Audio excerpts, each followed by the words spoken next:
السلام علیکم ډاکټر صاحب.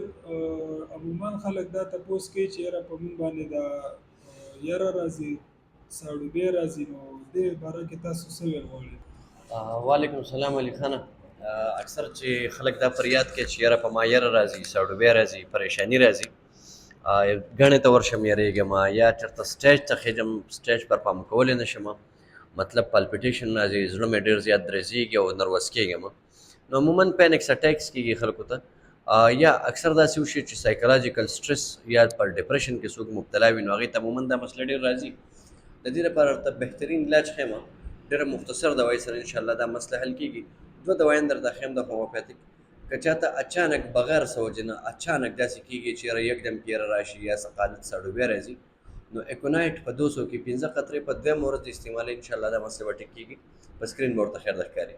دویم میډیسن چې کوم دی زموږ سره هغې ته ویلی شي جلسیمیم. جلسیمیم به هم په 200 کې یعنې 200 طاقت کې راواخلي، په لیکوډ فارم کې میلاویږي، د قطرو په شکل کې وي. یو 15 قطرې دغه هم په دویمه درېیمه ورځ باندې استعمالوئ، یو څو ورځو استعمال چې کله هم دغه پینکس اټیکس یا ګبراهټ ختم شي، دوايي بیا مزید استعمال ته ضرورت نشته. انشاءالله بالکل برابر به وي. دعاګانو کې به مو یاد ساتئ انشاءالله.